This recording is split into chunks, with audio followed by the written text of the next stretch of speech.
So just a quick show of hands. How many here have a family, kids, or want a family or kids? Okay, that's everybody. How many here have heard of generational wealth? How many here knows how to achieve generational wealth? Okay. Just a quick survey on really, it's knowledge, it's information, it's really lacking. But so what I'm going to go through here is a quick candid snapshot on how you can actually achieve generational wealth within your lifetime.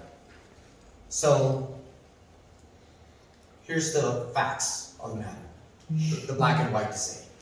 Did you know this is the global economy? If you are in these 5 countries, the opportunity you have in order to achieve generational wealth is at least 50% by default. So that's the luck of the draw. I mean, I'm an immigrant from the Philippines. I'm not in that top 5, country-wise, which is one of the reasons why we immigrated here. So think about that. Just by nature of living and being born in the US, you have over 50% chance of becoming wealthy generationally. These 2 countries alone account for almost 50% of the global wealth, with the US being roughly 30% of that. So you are in the right environment, you're in the right place. Now the question is why do most people not achieve that? I mean, first of all, if you can we give a quick round of applause to all the different presenters that we have so far.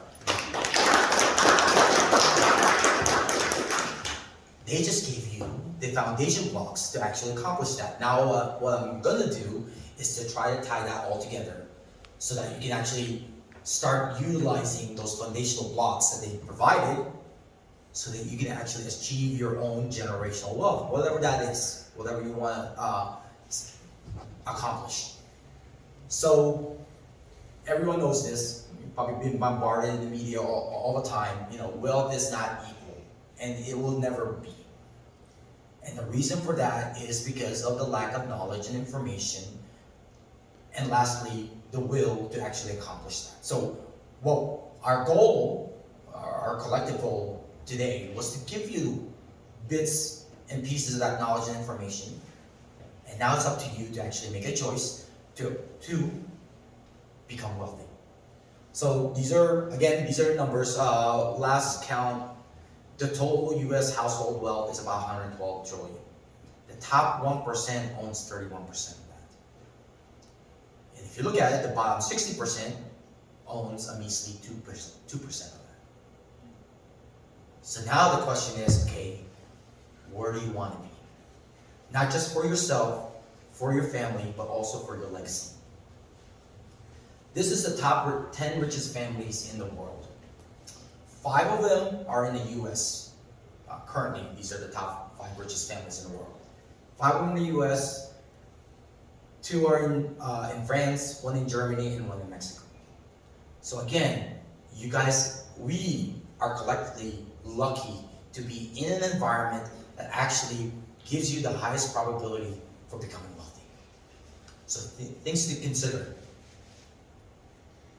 That's who they are, the top 10 richest families in the world. Now, I'm going to go back a little bit in history. A lot of people think, oh, generational wealth, most people get it. And it's true, most of the wealthy people these days are first generation wealthy. But the studies have shown consistently across the board over decades and hundreds of years that most families lose their wealth by the 2nd generation. About 70% lose their wealth by the 2nd generation. By the 3rd generation, 90% have lost their wealth. So really, only 10% ever make it beyond 3rd generation. So hence the term shirt sleeve to shirt sleeve. You start poor. The 1st generation builds the wealth. The 2nd generation may help increase that, but typically by the 3rd generation, that wealth is gone, and the 4th generation is back down to being poor. That's the facts. That's the reality. This is the family cycle. You guys may have seen this where it says, hard times create strong men create good times create weak men create hard times. This is the natural default cycle wherever you go in the world. And I've traveled a good deal amount of time in the world, seen a lot of things, and this is the default cycle. So now the question is, how do you escape the cycle? The rat race, as most people know. So, a little bit of history. I'm a history buff. The Medici family, Florence, Italy, and I actually lived in Naples, Italy for a couple of years. They were the richest family at that time. During their times, they had popes, they had queens, people banked with them, they had a lot of influence. That was in the 1500s. That same family, now in 2023, is still one of the richest families in Florence. So think about that. Over, 700 years? I'm pretty sure people have heard of Andrew Carnegie, right? He is one of the, rags to riches US story. I mean, came from Scotland, makes what, a buck 20 when he first started out, and grew a multi-billion-dollar empire. John D. Rockefeller. Again, these are probably names you already know. Rockefeller Building, started all these legacies in schools. So these are the people that are, part of the bedrock of the U.S. history. Cornelius Vanderbilt University. If there's one family to not follow, it's this one.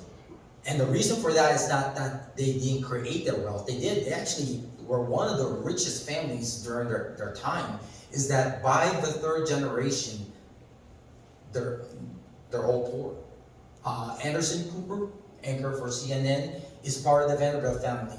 Basically, his mom said, you have no trust from the Vanderbilt family. So Anderson Cooper's a multimillionaire. He created all of that himself. It wasn't followed on. So the idea of generational wealth, that money is passed on commonly to people, is a fallacy. At best, only 10% ever is able to pass on their generational wealth. Mayer Rothschild, that's the Rothschild family. I'm going to showcase two families. This family is one of the ones you want to follow because up to now, again, started around the 1500s or so. Up to now, that's one of the main families. And then the more US version of that is Henry Ford family. Fifth and sixth generation, the family still largely controls the Ford Motor Company. So, here's the rundown. Which of these families do you think is the most affluent generation? Any guess? Rothschild. Congratulations. Last count, and of course that's hard accounting because they are everywhere. A $2 trillion generation family. I mean, can you do that? Yes. Yeah, anybody here in this room can do that. It's just a matter of learning how to do it. So yes, there is a formula for generational wealth. I spent the better part of 30 years actually researching what the formula is, and this is my opportunity to actually share what that formula is. So there's a three-step process. Very first step, and the main ingredient is mindset. If you do not have a mindset for generational wealth, you will not achieve it. That's the bottom line. Henry Ford said, if you think you can, if you think you can't, you're right. You are actually right. So without that mindset of saying to yourself, yes, I want to achieve generational wealth, I want to achieve it for my family, I want to pass on the legacy, then you will accomplish that. So you have to believe. You have to choose to be wealthy. A lot of people demonize being wealthy. It's like, okay, well, if I'm wealthy, not only can I provide to my family, I can provide to my community, I can help a lot of people. That's how I look at wealth. You know, it's a lot of people think, oh, you're the Scrooge McDuck, swimming in gold coins. You know, no, that's not wealthy. That's actually poor. So you have to believe, you have to choose, and then you have to plan. This is the structure. This is the acronym I use. It's called NES. It stands for networking or network, education, system, and structure. So your network, your net worth is based off your network. It's one of the reasons why we have clubs like this, like the ACA club, all these networking groups, because it's an opportunity for you to meet people that will actually help you get to where you're at. So the old saying of, if you hang around, tell me the 5 people that you hang around the closest, and I will tell you what your future is. Case in point, right? If you're hanging around with 5 drug dealers or drug users, guess what's going to happen? You're going to be the 6th drug user or drug dealer. If you're hanging around with a bunch of multimillionaires, even if you're not a multimillionaire, guess what's going to happen? You're going to be the 6th multimillionaire. And that's really what that boils around, is that you need to start developing your network. Generational wealth families do business and work with each other. So in order to be generational wealth family, you have to network with these kind of families, or you have to be around these kind of families. You have to know them. Lastly, the connections you establish is what it is. I leave my QR code there so that you guys can scan it and actually have my contact information. If you ever need or want to know more, feel free to contact any of us, because we are the people that can help you establish those relationships and make sure you have the access to information and people that will help you achieve your goal. The education piece. This is probably the most not used portion. A lot of people think, okay, I'm gonna make millions of dollars and I'm just gonna pass that on to my child and my grandkids and they're gonna be good. Actually, that is the worst thing you could do. Imagine giving, okay, I have a 19-year-old. Imagine if I gave my 19-year-old $3 million. What do you think will happen to them? So it's never about the money, because money is just a concept.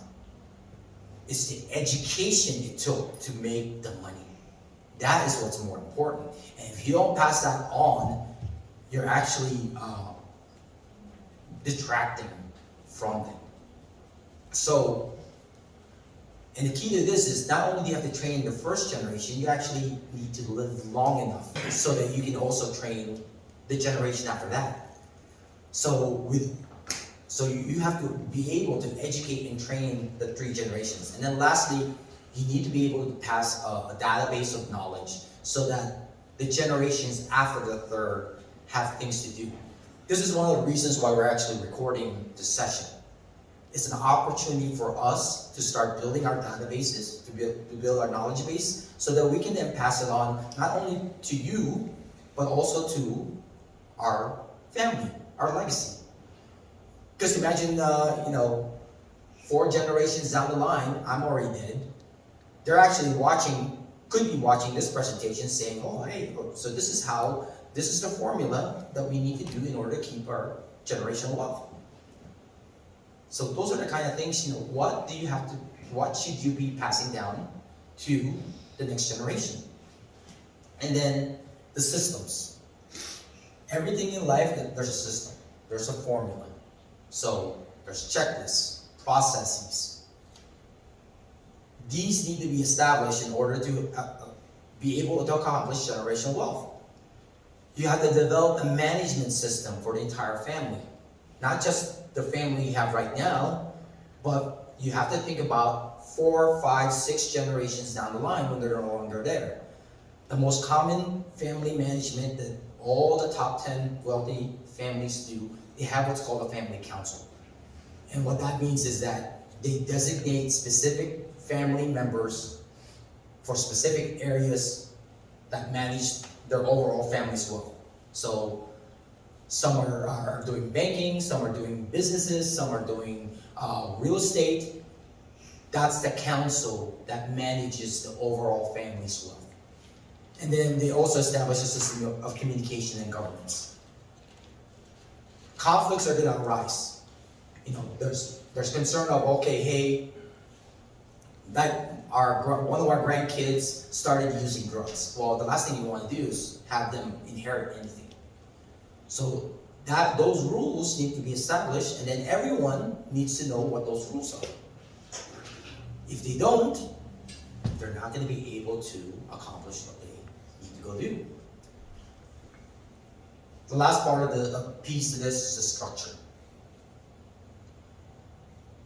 You're not going to live long enough. So right now, we actually have had a board member for one of the nonprofits I'm working with. He passed away without a will. Up to now, we are dealing with probate on the properties and assets he left behind. And a portion of that he left to the nonprofit. The nonprofit by default has pretty much spent about $40,000 so far in order to clear up the entire mess. So don't leave your family, your legacy without the proper documentation, without all the legal aspects. So learning about how to establish businesses, corporations, wills, trusts is vitally important. The planning piece, nothing happens without a plan. So the saying goes, if you fail to plan, your plan is to fail. So, establishing generational wealth, you have to plan accordingly. There's business issues, there's insurance, there's tax and estate, and there's succession. Who succeeds, who is in charge of the family wealth next? Those are things to consider. And then lastly, the family constitution. Outlines your family values. What do we stand up for? What are we going to do? Who are we going to be helping? These are bits and pieces that you need in order to establish your generational wealth. Now, here's a piece that most people are not aware of. People ask for a timeline. How long will this take? It will take decades. But on average, with the research I've done, it takes roughly 20 to 25 years to become a millionaire. It takes roughly 35 to 40 years to become a billionaire after you become a millionaire, on average. Now, there are outliers, right? You could say, well, Mark Zuckerberg, became a billionaire. Sure. He actually took around 20 years. Warren Buffett, he made his first million when he was around 30 years old. He made his next billion about 20 years after, give or take. So there are outliers like that. Bill Gates, Steve Jobs, these are outliers. But on average, I'm talking about from someone who started from zero, such as like myself, to become a millionaire, roughly takes 20, 25 years. Here's an example. This is actually my son's portfolio. This is an investment portfolio. I have two models here. What you're seeing here is he only invested roughly $20,000. He started out when he was 14. 14-year-old who started his Roth IRA during that time. And that's roughly how much money he's putting in. He's 19 now. If he stops putting any more money, if he stopped putting any more money when he was high school, according to this, by the time he's age 35, that portfolio is over $1 million. That's Rule 72. That's investing and compounding. That's just his portfolio alone, if he doesn't put any more money in. Right now he's 19, he has over $35,000 in his Roth IRA. I recently started helping him to invest in real estate with another investing firm, and the guy that was helping him transfer money around basically remarked, okay, I'm 28 and you have more money in your Roth IRA than I do. And now you're investing in this big fund. So it is this is the perfect example of a teenager that has way too much money. Now, the other piece of this that you may not see is that by the time he hits age 71, assuming he doesn't take any money out of that account, he's now looking at 1.2 billion. So he's a billionaire within his lifetime. You know, chances are he'll live to 100. I mean, if you have $1 billion, you should be able to live to at least 100. So, these are the things for you to consider. Now, here's the other example. This is him putting more money in, which he is right now. He's still putting more money in.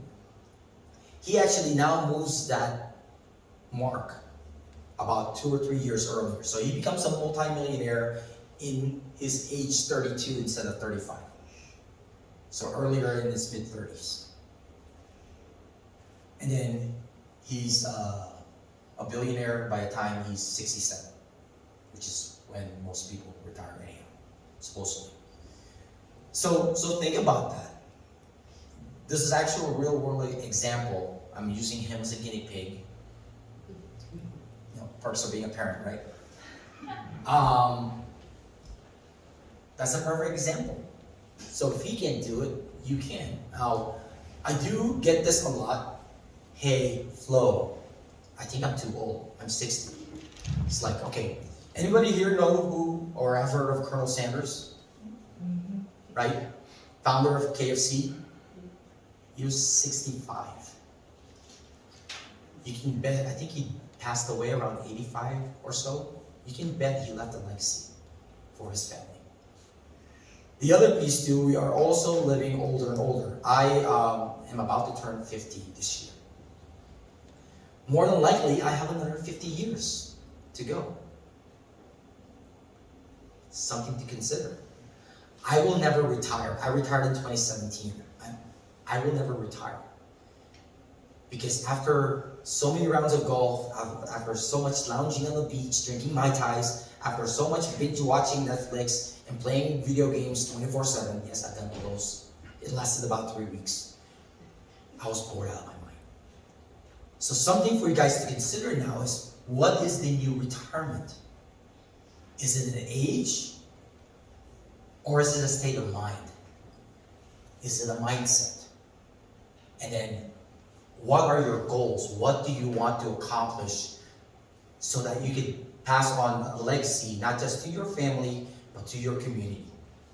So, my family and I have been vagabonds for over 25 years with the military. We've moved around multiple times. We are now putting up roots here in Colorado. We got back in 2015. So, this is now our community. And you bet I'm making sure that this community is prospering. There's another saying, I think John F. Kennedy was quoted this: a rising tide lifts all boats. So when we lift ourselves up, we by default lift each other up. Because, I hate to say it, poor people cannot help poor people. So, well, that's about it for my presentation. Thank you very much. If you do have any questions, we'd be more than happy to answer any of them. Thank you.